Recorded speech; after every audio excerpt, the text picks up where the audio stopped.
কেমন জানি আনন্দের সাথে আনমনা হয়ে যায়। চারপাশে ঝুম বৃষ্টি, সাথে সাথে আনমনা সকল ভাবনা।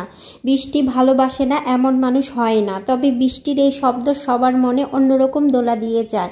Hello everyone, this is me. কেমন আছেন সবাই? Welcome to my another blog. আজকের ব্লগটা শুরু করলাম সকাল থেকে।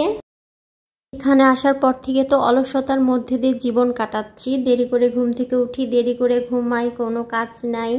সকালবেলা উঠে পরোটা বানায় দেয়, পরোটা ভাজি, চা খাই। এই তো কি আরামের জীবন। একদিন যাবৎ প্রচুর বৃষ্টি হচ্ছে, আর বৃষ্টি দেখতে তো সবারই অনেক ভালো লাগে, বৃষ্টির শব্দ শুনতেও অনেক ভালো লাগে।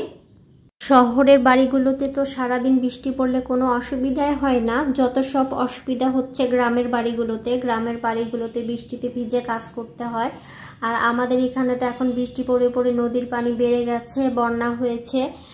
আল্লাহ যেন কবে পানি শুকায় যায়। এখন আরো দিন দিন বৃষ্টি পড়তেছে, পানি বাড়ছে। আজকে আমার আপু হাতে বাটা মশলা দিয়ে তরকারিগুলো রান্না করবে।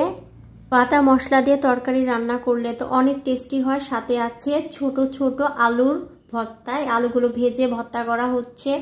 আর ডাল রান্না করা হয়েছে, সবজি আছে আর মাছগুলো অনেক টাটকা ছিল, আর মাছগুলো আজকে সকালেই বাজার করে নিয়ে আসা হয়েছে।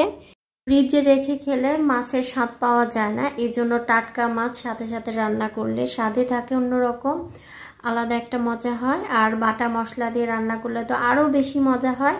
আর আমার আপু এরকম বাটা মশলা দিয়ে রান্না করতে পছন্দ করে। এদিকে তো বাচ্চাগুলো সারাদিন খাওয়ার উপরেই থাকে। সাফওয়ান যখন যেটা খাবার নিয়ে আসে মেহরিমাকে তো দিবেই, আর মেহরিমা দাদা দাদা করে ব্যস্ত সাফওয়ানের জন্য। সাফওয়ানকে অনেক ভালোবাসে, সাফওয়ানও মেহরিমাকে অনেক আদর করে। আর তো ভাই বোন আবার এখন পাউরুটি খেতে চাচ্ছে, এজন্য আমার আপু ডিম দিয়ে পাউরুটি ভেজে দিচ্ছে। বাহিরে প্রচুর বৃষ্টি পড়তেছে কয়েকদিন ধরে, আর কোথাও বের হওয়া সম্ভব না বাচ্চাদেরকে নিয়ে। বাচ্চারা বাহিরে যেতে চায়, ঘুরতে চায়, এজন্যই বাসায় মজার মজার আইটেম বানানো হচ্ছে।